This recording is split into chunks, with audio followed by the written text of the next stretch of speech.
Welcome back to All This Math. This is Professor Parker, and we're back for another video talking about neti pots and the math involved with neti pots. All right, so again, what's the neti pot? Neti pot looks like this. You can use it to clear out your sinuses, clear out your nostrils.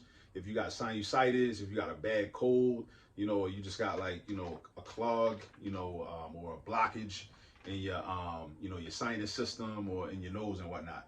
And you put water in here and you mix it with a saline packet. And in the saline packet, you have sodium bicarbonate, which is also commonly known as baking soda. And you have sodium chloride, which is commonly known as table salt, the same type of table salt that we season our food with, all right? So on this video, what I want to talk about is how much baking soda is in the saline packet, and also how much sodium bicarbonate is in the saline packet. All right, and we can figure that out. Now, on the other video, we already figured out the percentages of baking soda and table salt. And the percentage of baking soda was, I'm gonna write it over here. 23.3% of this packet, this little packet right here, right? Was 23.3% baking soda, right? So it's a fraction. So it means like, for every 100 parts, if I broke this packet down into 100 equal parts, 23 of those, a little more than 23, because 23.3 is the percentage, a little more than 23 of these would be baking soda. All right? So that's what a percentage means. I want you to make sure you understand the concept of a percentage. The percentage is when you take something, take a quantity, take an item, and break it down into 100 equal parts. Because when a percentage, your denominator is going to be 100. The bottom number in the fraction is going to be 100, because you can represent quantities as fractions, decimals, or percentages. 3 different ways to represent quantities, or ratio. Ratio, fraction, decimal, percentages. They all are different ways of representing the same value, right? So again, if we broke this packet down into 100 equal parts, 23 of them would be baking soda, leaving 76 of them would be, or 76.7, almost 77 of those parts would be sodium chloride or table salt. All right. So now what we about to do is figure out, okay, in this packet, what's the weight though? What's the weight of the baking soda and what's the weight of the table salt?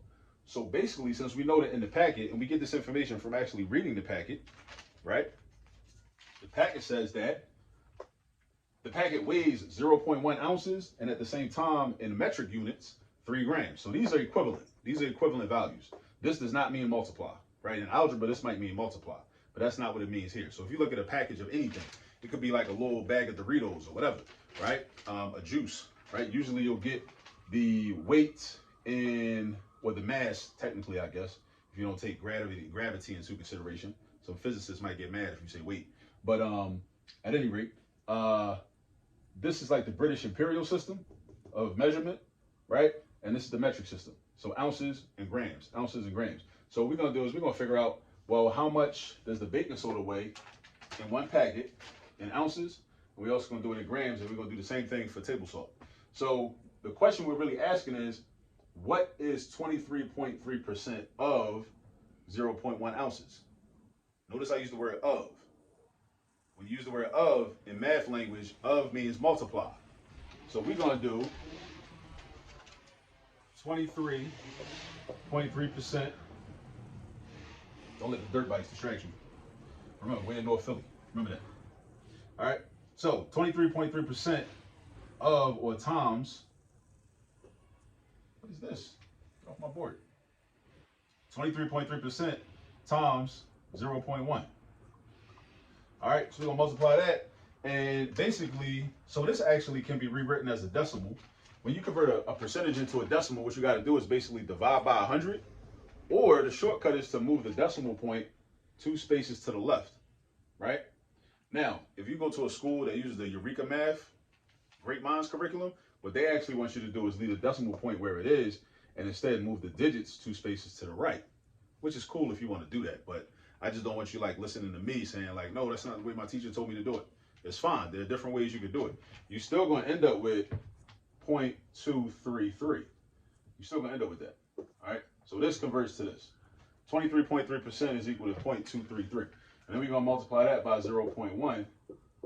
which is basically just moving the decimal point over again, because multiplying by 0.1 is just 0.0233. All right, so that's how many ounces.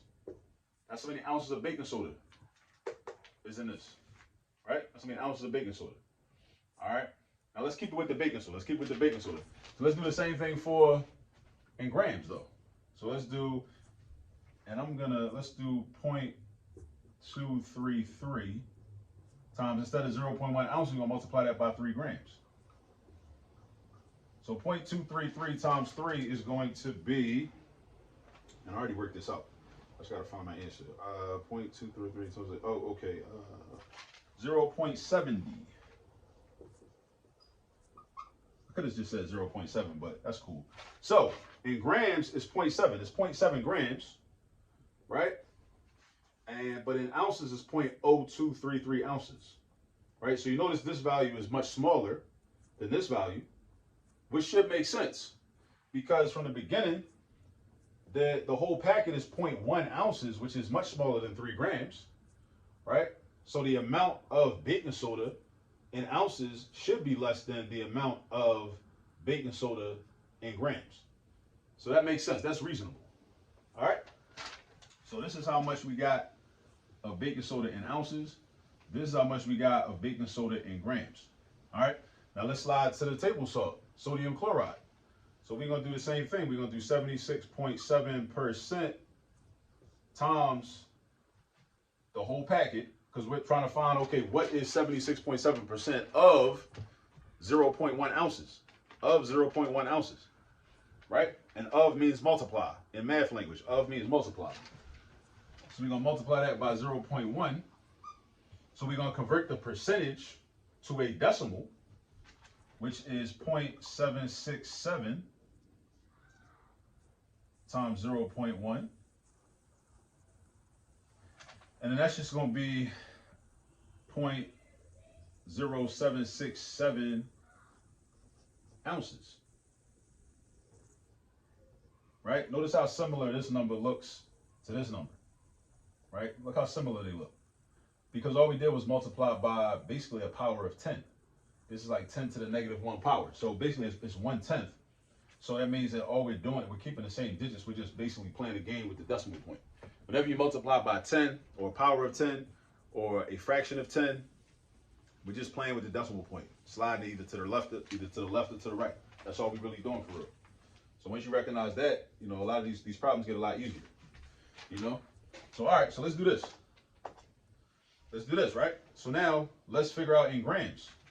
So let's do, all right, 0.767 times the whole packet, which is 3.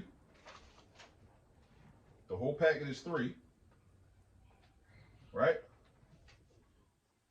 So we do that, and I already did this on paper. So this is going to be 2.3 grams. That's 2.3 grams. All right. So this is our table salt. These two values is our baking soda. These two values. So how much baking soda is in one of them packets? Is in one of these packets? Actually, if we could break it down, right? The amount of baking soda is either 0.0233 ounces or 0.70 grams, or just 0.7 grams, you could have said, right? 7/10 of 1 gram. All right. This is like 1/5 of a tenth of an ounce, or 2/100ths of an ounce. Now, in terms of the table salt, of course, it's more table salt than it is baking soda in the mixture. So we have 0.0767 ounces of table salt, and we also have 2.3 grams of table salt in this mixture. All right. So this is just a problem I wanted to do just to get you some practice with figuring out when you have a mixture, how much does each part of the mixture weigh? And you can use the percentages of the mixture and also the total weight of the mixture to figure out how much each of the component parts weigh. It's just something I think we should be good at. All right. See y'all in the next video. Peace.